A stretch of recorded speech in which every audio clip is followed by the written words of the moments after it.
Now, we've all seen the Jedi hanging out in their pretty fancy temple on Coruscant, wearing what looks to be expensive and well-made robes.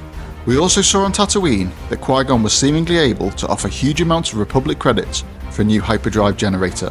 This would seem to give off the impression that the Jedi were actually very wealthy individuals who were very well paid. However, this was not strictly the case.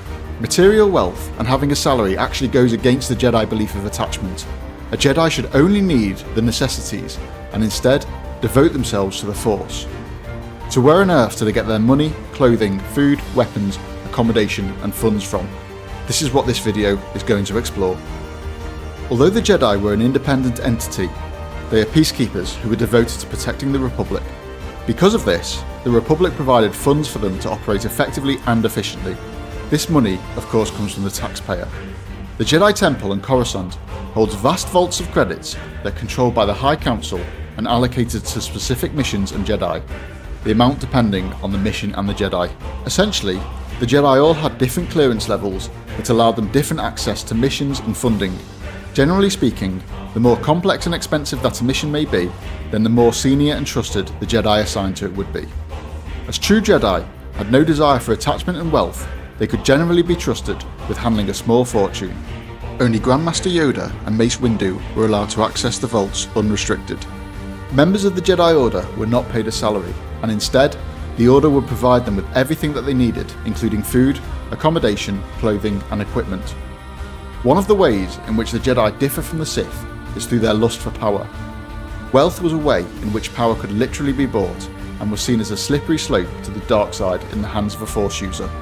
As Sith believed that obtaining power was the ultimate goal, they realised that wealth was a source of power, and over a millennia, the Sith secretly built connections to the banking corporations, businesses, criminal underworlds, and even entire planets, ultimately culminating with Damask Holdings, which was secretly owned by Darth Plagueis, facilitating and orchestrating Palpatine as Senator of Naboo, then Supreme Chancellor, and then ultimately Emperor and Sith Lord. The Jedi, on the other hand, maintained the Jedi Service Corps, and this was made up of 4 branches: the Agricultural Corps, the Medical Corps, the Educational Corps, and the Exploration Corps. These 4 corps made the Jedi Order partially self-sufficient, leaving less requirement for funding. Despite Jedi being taken from their families as children, there are also suggestions that if a Jedi was set to inherit a fortune from their families, then the Order would receive it in their stead. The main source of funding, however, was provided by the Republic, with the expectation that it would be used to maintain peace and settle disputes in favour of the Republic's interests. As the Jedi are provided with all accommodation, food and clothing that they need, they have no requirement for a wage, and they operate at an expense system where money was allocated to certain individuals depending on their mission, clearance level, or trust earned. Whilst the Jedi as individuals were not wealthy, it is highly likely that the Order itself was, with fortunes amassed through several ventures over thousands of years. So what are your thoughts on the way in which the Jedi handled their finances? Do you think the Jedi should have been given salaries, or do you believe that they were appropriately rewarded for their loyalty and service to the Order and the Republic? Please comment below. Please do me a favour and like, comment and subscribe to the channel.